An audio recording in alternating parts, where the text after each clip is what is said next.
Hi guys, so this video is an American video and it appears to be AI voiceover. Whether the images are AI created or as well, I don't think so, just the voiceover. But I'm gonna try and debunk some of the claims that are made in this video. Some are true, some are partially true, and some are just completely wrong. So yeah, let's watch a bit of the video and I'll come back to you in a minute. In this video, I'm revealing 13 fuel-saving secrets gas stations don't want you to know. Some of these tips will not only lower your fuel costs, but will also protect you from expensive engine. I don't actually think the gas stations actually care. Anyway. Repairs and car accidents. At the end, I'll share. And for my UK viewers, petrol stations or diesel fuel stations.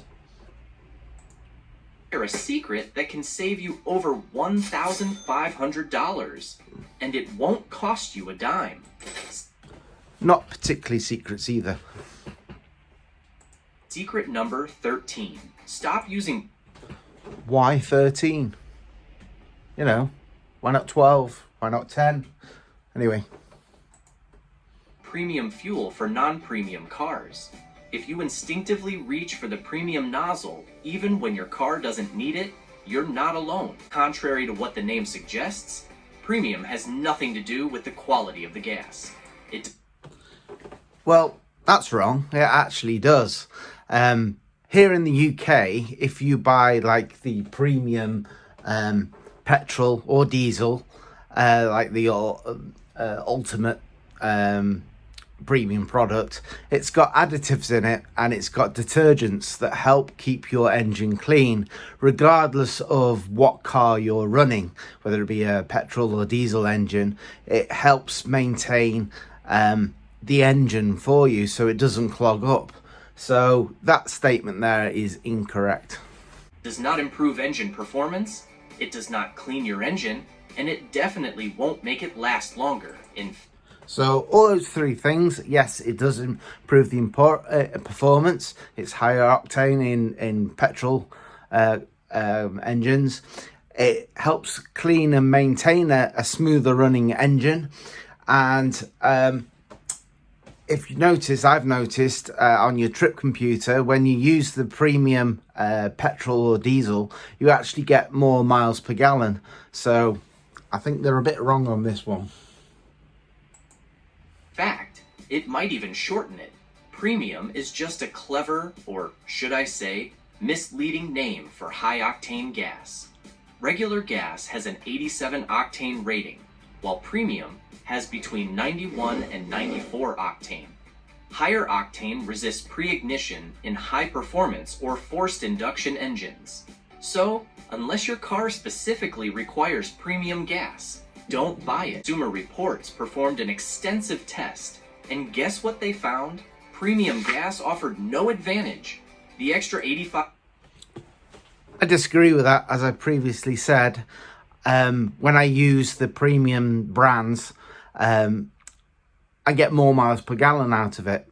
And I can see it on the trip computer. It'll show more miles I can get on a full tank.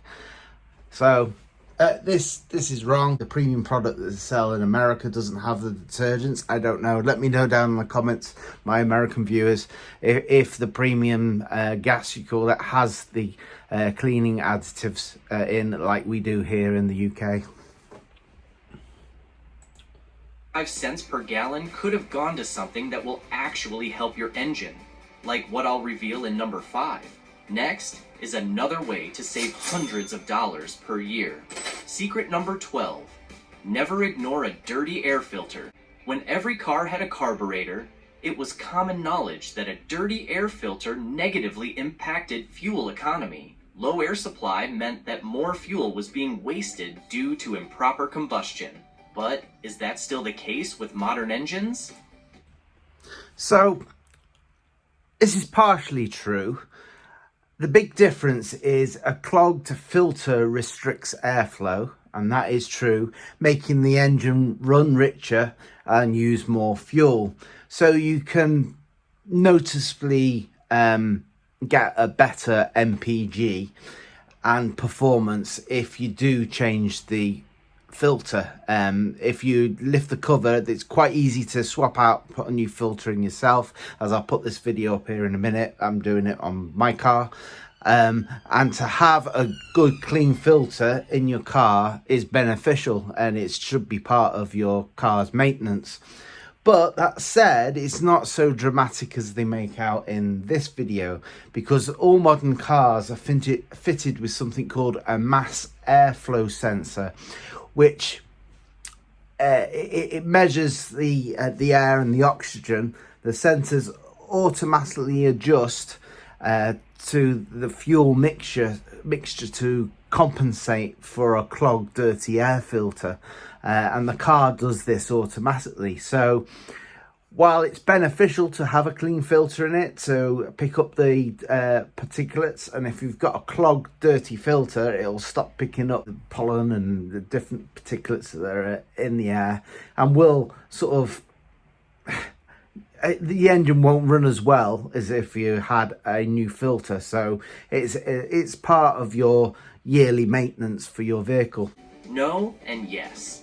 Let's start with the Which no. is what I just said, Several really. years ago, a research paper published in Society of Automotive Engineers appeared to prove that a clogged air filter does not affect fuel economy in modern cars. That's because of the mass airflow ECU sensor. can adjust the ratio of fuel to match the airflow in order to maintain the correct air-to-fuel ratio. There you For go. your information, when you have a clogged air filter, the engine becomes harder to start.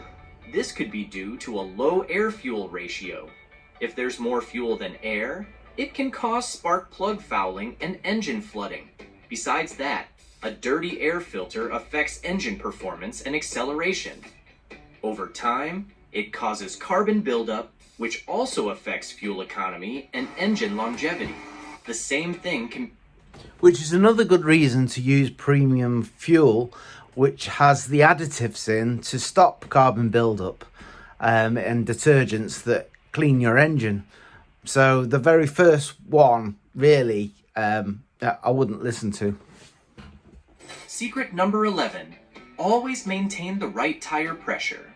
Most people wait until the tire pressure monitoring system light comes on before they inflate their tires. But by this point, you could have lost hundreds of dollars worth of fuel. Why? Because most people are unaware of how the TPM... This is true. If you're running around on low tyre pressure, it will use more fuel, but it's very, very marginal. What it'll do is wear your tyres out quicker, and you'll end up having to pay out for new tyres. Secret number 10. Remove the roof rack. Two of the biggest enemies of fuel efficiency are poor aerodynamics and excess weight. Roof racks tick both of these boxes. The same goes for bike carriers. So quite why they're saying the gas station or petrol station doesn't want you to know these tips. Quite frankly, they don't care really. It's obvious that if you're running around with more weight in the vehicle or on the vehicle, or making it less aerodynamic by bikes and roof racks and things, then it's going to use more fuel. It's like if you're just driving around in the car on your own, or have you got lots of passengers and a loaded trunk or boot, it's going to use more fuel. So it is an obvious one, this one. And cargo boxes. If you're not using them, get rid of them. Okay, well, I'll go with that one. A staggering 34% of drivers never use cruise control or adaptive cruise control, which is a huge financial mistake. Recent studies are conclusive that varying your speed, often within a short period of time, decreases fuel economy. For example, Right, if you've ever used cruise control, particularly vehicles fitted with the radar cruise control that measures the distance between you and the car in front, the car is consistently braking to keep that distance. So what they're saying here is if you don't use cruise control, continuously speeding up and slowing down using more fuel, but the radar system is doing that as well. It's not keeping you at a constant speed. I don't know whether this is just implying to the old school cruise control that keeps you at a constant speed without braking. Let's watch a bit more. Ranging between 47 miles per hour and 53 miles per hour every 18 seconds can increase fuel consumption by 20%. The same is true of aggressive driving. At highway speeds, rapid acceleration and hard braking can reduce efficiency by as much as 30%. I would say a car is more economical when it's going at motorway speeds or highway speeds, obviously keeping within the speed limit, because it's not stop starting. You do get better miles per gallon running on long runs than you do just stop starting around town. So that bit is true. By maintaining a regular speed with cruise control, you can save a decent amount of fuel. Savings are even better with adaptive cruise control, as it eliminates hard braking and hard starts. On average, you save 5 to 7% on fuel when using. Well, the stop-start system, especially if you're in a built-up area around town, it's forever stopping and starting, stopping and starting. It's got to be using more fuel. Let me know in the comments what you think about that. But if you've got a stop-start engine and you're forever stopping in traffic jams or traffic lights and it cuts out and then starts up again, it's not only wearing your battery life down, it is using more fuel. ACC. This adds up when you do a lot of stop-and-go driving. It is also good for your brakes and your engine. If you insist on ignoring ACC and other driver assistance features, maybe this video will change your mind. I know a lot of people that turn all these features off as soon as they get in the car, and by default, as soon as you get back in again, they're all turned on. Now, let's debunk a myth that just refuses to disappear. Secret number 8. Stop idling so long. Over 6 billion gallons of fuel are wasted annually due to idling. Half of that comes from personal vehicles. While this is bad for the environment, it's also a burden on car maintenance and fuel costs. I wouldn't say it's a burden on car maintenance, because the garages are going to be rubbing their hands together because they want more work. And idling the car, well, you can't really, especially in winter months in this country, in the UK, you need to have the car warming up while you're defrosting it. And again, back to stop start, if it's got this function that's switched on, then it does reduce idling anyway. Modern cars get warm in seconds, even during. Now, how many modern cars do you know that get warm in seconds? Maybe the actual core engine might warm up, but it certainly doesn't start churning out hot air within seconds. It just doesn't. We have to rely on heated screens and heated back windows to start defrosting, and the old scraper and squirt de-icer on it. When it's cold, manufacturers recommend letting the car idle for 30 seconds before you start driving. That's because driving helps the car reach its optimal temperature quicker, while also using less fuel. According to the EPA. Anyway, let's find the next one. Verse 7. Switch to lower viscosity oil. Nearly 60% of drivers unknowingly use the wrong oil in their car. This is despite the fact that manufacturers now stamp the recommended oil viscosity on the filler cap. However, using a viscosity even lower than this can further improve fuel economy. And wear your engine out quicker. Stick to what the manufacturers state.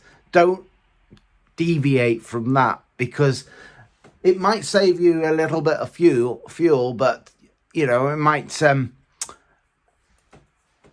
up with an engine that's seized. Thinner oils reduce engine friction by circulating faster, especially when the engine is cold. This means that the engine does not have to work as hard to move internal components, which result. Let me know what you think in the comments about that. Should you deviate from what the manufacturers state, what oil you should use? I don't think you should. Let me know in the comments. Could be wrong, but I would stick to what the manufacturers say. So the car could flag up oil pressure warning if you use too thin oil. It could start smoking. It could start burning the oil off. And then you could have problems with the piston rings. You could have crankshaft problems, or you could have even timing chain problems with using the wrong oil in your car. So always stick to what the manufacturers state. Don't deviate from it, regardless of what you hear on the internet. If your manual says 5W30, switching to 0W20 will boost your miles per gallon. This is not good advice. Don't do it. Stick to what the manufacturer said, as I said before. On to the next one. Secret number 6, the upside of drafting. Alright, so this one comes with a major safety warning. It is so dangerous, in fact, that it is illegal in all 50 states and in most countries. If it weren't, drafting would be the most effective way to improve fuel economy. Right, well, he said himself, just don't do this. On to the next one. What is the safe driving distance? State laws are very vague. They use language like follow at a distance that is reasonable and prudent, or be far enough to... Well, we have something called stopping distances in the highway code here in the UK, and it clearly states what the stopping distances are. But it's arguable when the book was produced, the stopping distance and the car brakes weren't as good as they are now. So the stopping distances have improved from what the highway code states. But still, let's just see what they're saying about it. Safely stop without colliding. What that means... It's completely pointless. ...that the distance depends on the speed.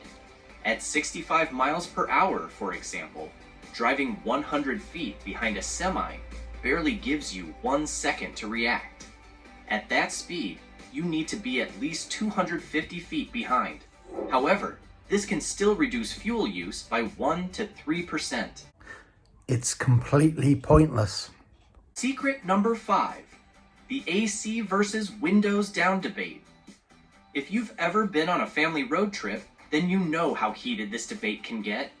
While it is true that air conditioning units consume more fuel by forcing the engine to work harder, the truth is more nuanced. Driving with the AC on increases fuel consumption by 15%.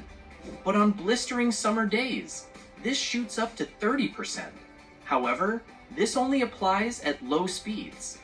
When you're driving at 40 to 45 miles per hour, the aerodynamic drag created by open windows is minimal. It saves more fuel in small sedans. I mean, yes, it's true the AC does use a bit extra fuel, but it is marginal. And driving around with your windows open as well. The cars today are so aerodynamic that it really doesn't make much of a saving in miles per gallon. I don't think. Let me know what you think down in the comments. Vehicles with poor aerodynamic designs, like the 2009 Ford Explorer, are worse off until 80... Yeah, it's true. That vehicle isn't as aerodynamic as, say, a saloon car or a coupe or something, but it's still more aerodynamic than cars of 30, 40 years ago.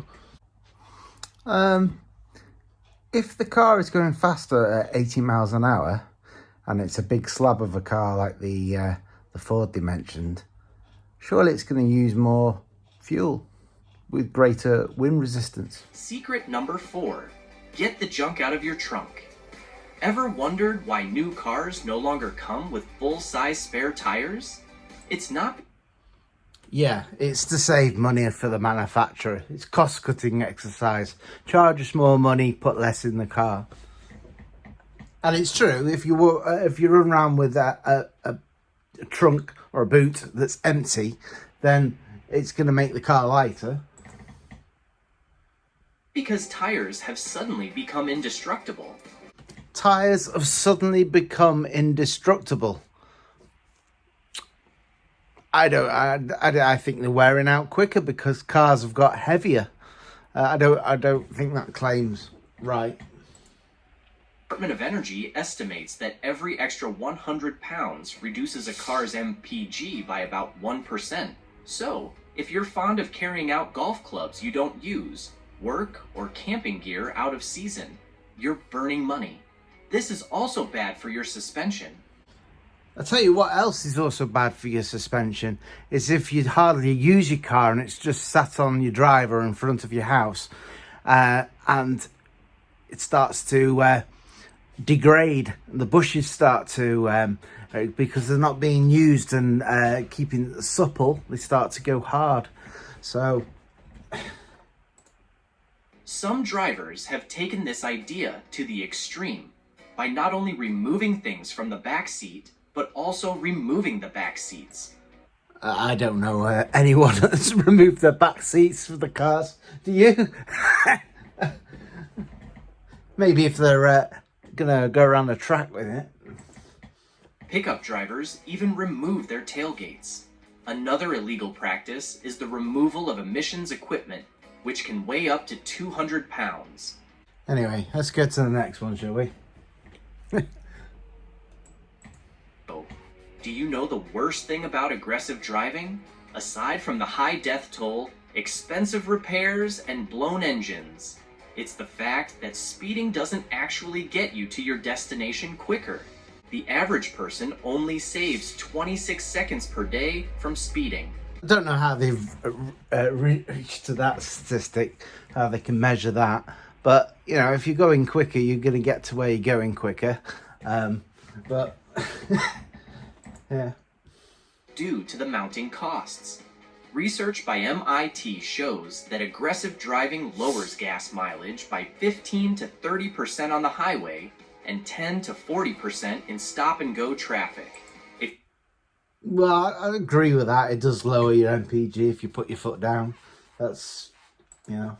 If you want to get to your destination on time and save money, look ahead. When you see a red light a quarter mile down the road, take your foot off the gas and coast. See a slowdown coming? Now, when I did my driving test, that was a fail if you were caught coasting. Can you remember? Certainly in the UK, I can remember if you coasted, particularly out of gear as well, coasting, that was a fail. You'd fail your driving test. That way, you won't have to accelerate from a stop. This will not only reduce strain on your engine, but it will also give you a bit of time. Here's another reality check about aggressive driving. Switching lanes is grossly inefficient. You think that lane is quicker? That's just FOMO. By switching lanes, I can't see it really saving you much fuel. Maybe a bit on tyre wear, maybe, but I can't. Let's move on to the next one. Nearly 1 in 5 cars on the road needs a new gas cap. However, because it's one of those parts we often overlook, most drivers tend to ignore it. What they don't realize is how much that decision is costing them. According to the Department of Transportation, you could lose 30 gallons per year from fuel vapors escaping a loose gas cap. That, by the way, is more than you'd lose from using the wrong oil or underinflating your tires. Didn't they before just say about using the wrong oil for your car, using a thinner viscosity oil in your car? So now they're saying, contradicting themselves here.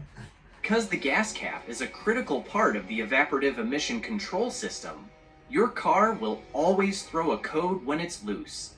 That's another reason why you should always keep an OBD2 scanner in your car. Yeah, I had to buy a new gas cap for petrol cap, for one of my cars, but how much it was actually losing over the year, I didn't really notice it that much. But yeah, it was more the smell of petrol in the car at the time. It was an old car, so Get anyway, let's move on. It's time to reveal the biggest secret gas stations are keeping from you. Secret number 1, avoid the fueling extremes. Nobody likes making trips to the gas stations. In fact, going there less often saves you a bit of fuel. That's why many drivers make 2 very expensive mistakes. They only fill up when the tank is empty, or they overfill the tank. However, this is a dumb way to waste thousands of dollars. First, let's look at what happens when you're a reserve rider. Constantly driving around with low fuel is bad for your fuel pump. The pump sits at the bottom of the tank, and it Now, I've done a video on this, which I'll put up there, which caused quite a bit of the debate, saying that your fuel pump won't get clogged up if you're running around on empty. But go and watch that video and see what you think. But yeah, let's carry on with this. Eyes on fuel for lubrication. So, when your tank is low, the pump can overheat and spoil. That can cost you as much as $1,500 to repair, including labor. Now, let's dissect the opposite problem. The first obvious problem with topping off even after the pump clicks is that you can spill fuel. This not only wastes money, but also damages the coat of your car. Secondly, many pumps have vapor recovery systems. That means they can reabsorb some of that fuel, but they'll still charge you for it. Third, well, how many times have we stopped at a petrol station, gas station, and it's just clicked over by a penny? I've often wondered whether if they do that to everyone, that's a lot of pennies. This concludes our list of 13. Well, so there you go. Let me know your thoughts down in the comments, what you think of this video. Quite why it's only 13, like I said before, I don't know, could have done 10 or 12 or 15, but there you go. And I'm pretty sure the petrol pump stations don't give a shit what you do with your car. They're just there to sell you more and more. So yeah, if you like the video, I know it's technically somebody else's content, but I wanted to do it to debunk some of the things, because some of the suggestions made in it are a little bit, well, not a little bit, they are reckless, because they will cause engine damage, particularly on using the wrong oil for your car. So that's why I made this video, and hopefully YouTube will be alright, because it's for criticism and comment. Not out and out sort of copy of it. Yeah, anyway, hope you enjoyed the video. Please like and subscribe, and I'll be back soon with some more content. Bye for now. Thanks for watching.